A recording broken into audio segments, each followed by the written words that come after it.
ಯಾವ ಥರ? ಏನದು ಸಿಂಬಲು?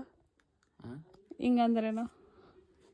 ಹಿಂಗಂದ್ರೆ ಇದು ಉದ್ದ ಬಿಟ್ರಿ, ಇದು ಸಣ್ಣ ಬಿಟ್ರಿ, ಇದು ಶೇಕಿಂಗ್ ರೀ. ಅಷ್ಟೇ ರೀ. ಬಿಗ್ ಬಾಸ್ ನೋಡ್ತೀವಲ್ಲ, ಹನುಮಂತ ಹೊಡೆಯೋದಕ್ಕೆ ಹಂಗೆ ಹೊಡೆದೆ ಅಷ್ಟೇ. ಅರ್ಥ ಆಯ್ತಾ? ಯಾರ್ದದು?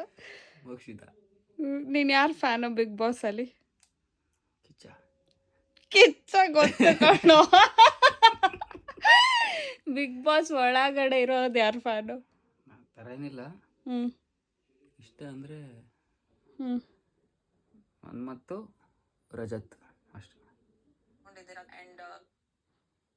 ಸರಿ ನೋಡು, ಯಾವಾಗ big boss big boss big boss. 4 ದಿನದಿಂದ ನೋಡಿಲ್ಲ. 4 ದಿನದಿಂದ ನೋಡಿಲ್ಲ, ಇವಾಗ ನೋಡ್ತಾ ಇದ್ದೀನಿ. ಮುದ್ದು ಈ ಥರ ಮಾಡಿದ್ರೆ ಏನು ಹೇಳೋ, ಹಿಂಗೆ ಮಾಡಿದ್ರೆ ಯೋ ಯೋ ಯೋ ಯೋ ಅಂತ. ನಮ್ಮ ಕಡೆ ಇದು ಒಂದರಿ, ಇದು 2 ರೀ ಅಷ್ಟೇ. ನೋಡಿ ಫ್ರೆಂಡ್ಸ್, ನಿಮ್ಮನೇಲೂ ಯಾರಾದರೂ ಬಿಗ್ ಬಾಸ್ ಫ್ಯಾನ್ ಇದ್ರೆ ಟ್ಯಾಗ್ ಮಾಡಿ. ಮಾಡಿ ಮಾಡಿ